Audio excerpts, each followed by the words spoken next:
ഇല്ല. ദിവ്യ ഉണ്ണി ഒരു ഡാൻസ് ചെയ്തിറക്കുന്നു. 3500 രൂപ കൊടുത്ത് വന്ന കുട്ടികൾ ബാക്കിൽ കോറസ് കളിക്കും പോലെ എന്താണ് ആരാലും ശ്രദ്ധിക്കപ്പെടാതെ നിന്ന് കളിക്കാൻ വിധിക്കപ്പെട്ട കുറച്ച് കുട്ടികൾ.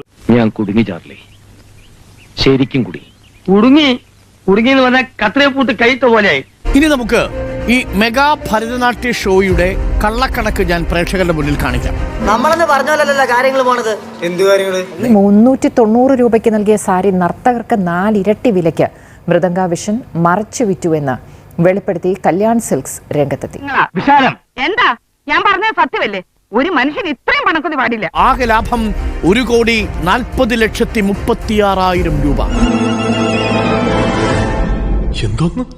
സാരിയുടെ മാത്രം ലാഭമാണ് കേട്ടോ. കാശെറിഞ്ഞ് കാശുണ്ടാക്കണം. ഇപ്പൊ കൊടുക്കുന്ന 30 ലക്ഷവും പഴയ 3 ലക്ഷവും പിന്നെ ലാഭം കൂടി നമ്മൾ കൈക്കലാക്കും. കല്യാൺ സിൽസ് 390 രൂപയ്ക്ക് കൊടുത്ത സാരി 1600 രൂപയ്ക്ക് മറിച്ചു കൊടുത്ത് കൊള്ള ലാഭത്തിലൂടെ നേടിയത് 1,40,36,000 രൂപ. ഞാൻ ഈ ഭക്ഷണത്തിന് വേണ്ടിയിട്ടുള്ള ഒരു ഏർപ്പാടാണ്. 4,05,96,500 രൂപ രജിസ്ട്രേഷൻ ഇനത്തിലും സംഘാടകർക്ക് കിട്ടി. 4 ലക്ഷം കിട്ടിയാലേ ആളെ ചേർക്കുമെന്ന് അച്ഛൻ പറയണ കേട്ടല്ലോ. അങ്ങനല്ല, പണമല്ല കഴിവാണ് പ്രധാനം എന്ന് ഞാൻ അവരെ പറഞ്ഞ് മനസ്സിലാക്കുകയായിരുന്നു. അങ്ങനെ മൊത്തം കൊള്ള ലാഭം 5,46,32,500 രൂപയാണ്. 10 കോടി ഇവന്മാരിത് എവിടെ കൊണ്ട് പൊഴുത്തി വെച്ചിരിക്കുന്നു? ചൂഷണത്തിന് തങ്ങളുടെ പേരുപയോഗിച്ചതിന് കടുത്ത അതൃപ്തിയും കല്യാൺ സിൽക്സ് രേഖപ്പെടുത്തി. നിനക്ക്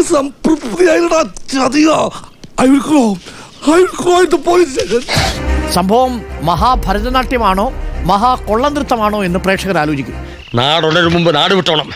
കുറച്ചുകാലം മലയിടിക്കുള്ളത് എന്റെ അമ്മയുടെ വീട്ടിൽ പോയി താമസിക്കും. ഇനി അങ്ങോട്ട് ആളിയാൻ തന്നെ എല്ലാം ഡീൽ ചെയ്തോണം. നൃത്ത പരിപാടിക്ക് ശേഷം ദിവ്യ ഉണ്ണി അമേരിക്കയ്ക്ക് മടങ്ങിയെന്ന് കുടുംബം. എന്നാ പിന്നെ വരാനുള്ളത് ഏതെങ്കിലും ഓട്ടോ പിടിച്ചു വരും മുമ്പ് ഞാൻ പോട്ടെ. ദൈവം കാക്കട്ടെ എന്നെ.